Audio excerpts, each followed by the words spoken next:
So why does this happen? It's not because necessarily you're bad at saying no, it's because you are wired to say yes.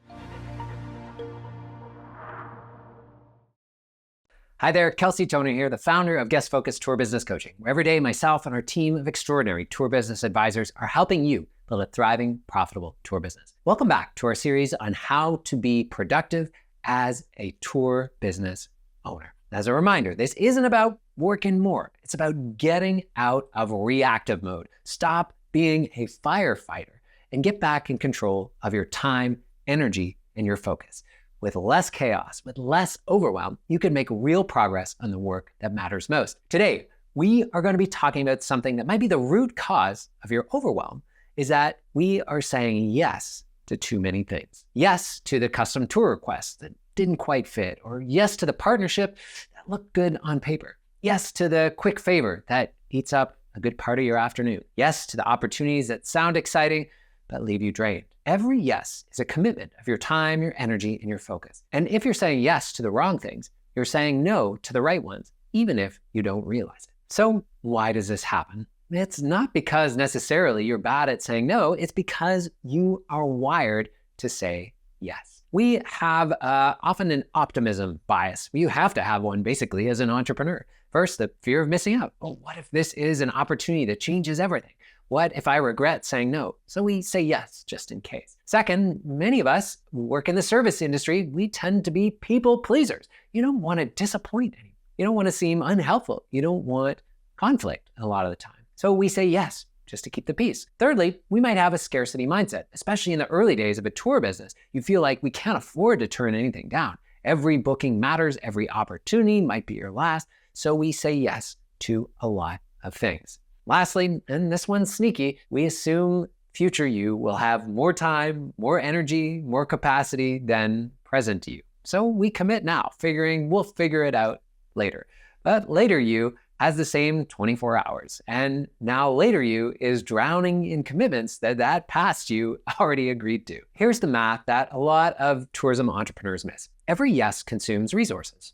Time, energy, attention, and those resources are finite. Every yes to something mediocre is a no to something great, even if we never see what you're missing. The problem isn't that you need to say no more. The problem is that we don't have a filter for what deserves a yes in the first place. So let's talk about how we can add a filter to your daily routine. Diana Chapman and Kathleen Hendricks, founders of the Conscious Leadership Group, have a framework that I absolutely love.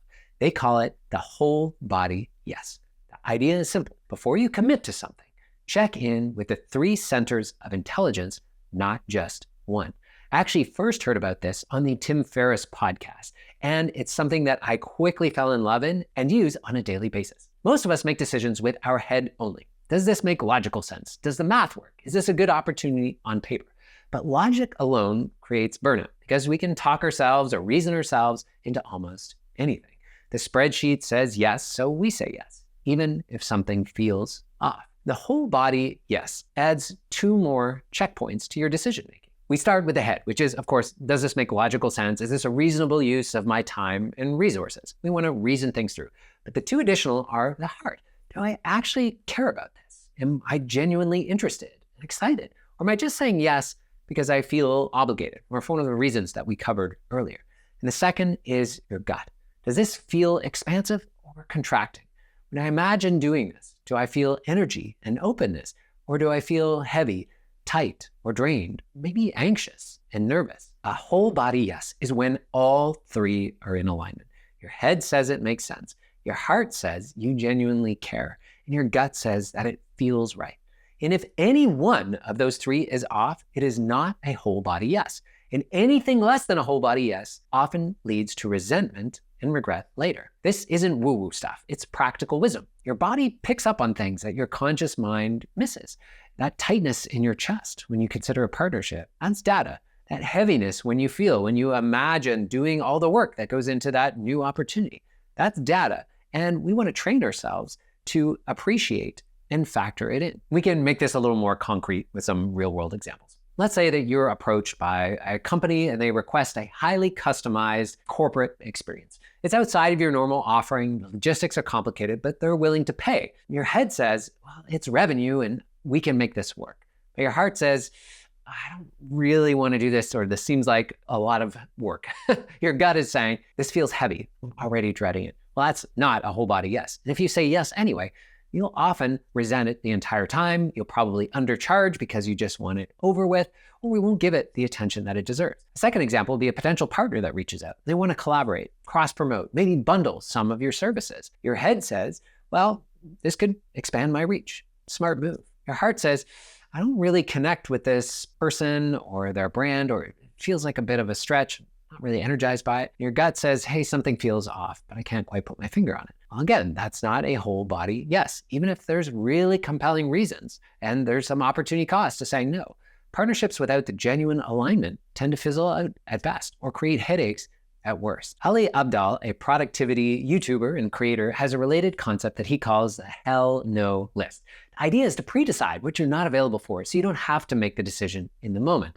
As sometimes when we are asked, we are in a vulnerable space, right? We might be tired, we might feel social pressure, you might get caught up in the excitement of the opportunity. But if you've already decided in advance, when you're thinking clearly, that there are certain things that are a no, then the decision is already made. For a tour business owner, your hell no list might include things like custom corporate tours that are under a certain price point, or partnerships with brands that don't align with your values, or last-minute requests that blow up your weekly schedule, or discounts who are pushing for you on pricing, meetings that don't have a clear agenda, or calls with suppliers or vendors. You just don't see that opportunity. You're not deciding these in real time. You've decided them once in advance, and when they come up, you don't negotiate with yourself. You just refer to your hell no list. This protects you from your own politeness, from our own optimism bias, and from that voice that says, well, maybe this time it will be different. What I liked about Ali Abdaal's recommendation is he often encourages you to write down things that go onto your hell no list, or if it's not a full body yes, actually write down the opportunities that you said no to. And you can review that once a month to look at all of those bullets that you've dodged, look at all those headaches that you've managed to be avoided. Every half-hearted yes becomes an additional weight that we have to carry as an entrepreneur. Half of productivity is knowing what to focus on. When we say no to things that aren't in alignment with our head, our heart, and our gut, we create space. Space for opportunities that do excite you. Space for work that energizes you instead of drains. And space for the business that you actually want to build. Don't think of no as a rejection so much as a redirection. It's protecting your capacity for the things that actually matter.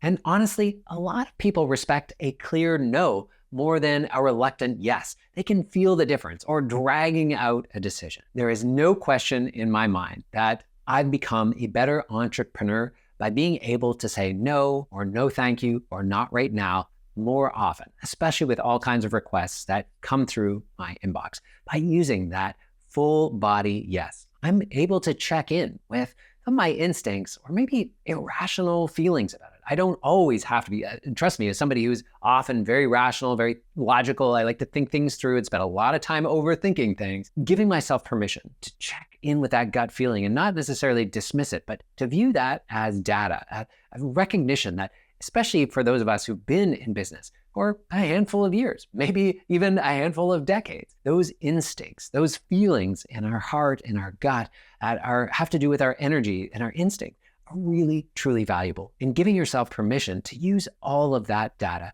before saying yes or no is a really powerful way to protect your time. I'll put a link below to some of the folks we mentioned, like Tim Ferriss and the creators of the Full Body Yes. But let's put this into action. First, let's start with that hell no list. Write down 5, 10, maybe 20 things that you're just no longer willing to do, you just know already. I don't even have to go through the test. These are things that I'm going to say no to, and write them down. Second, the next time an opportunity comes up, practice that whole body yes check. Ask yourself, is my head saying yes? Does my heart say yes?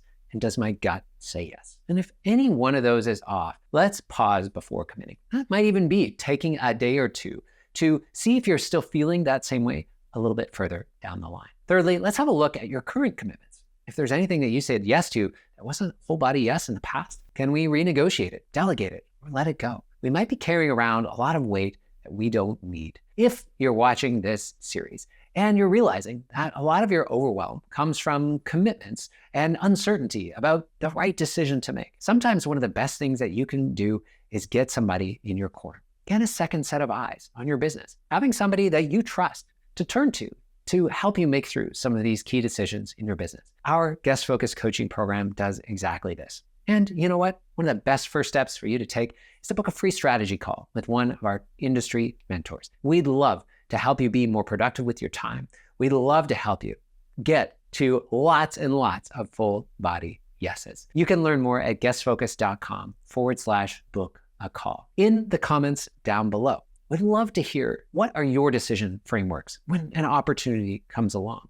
Are there other creative ways that you tap into your gut and your instinct? I'd love to hear from you. If you got some value from this series on how to be more productive, it would mean the world to me if you'd share it with a friend or colleague. Thank you so much for being here, and I'll see you in the next video.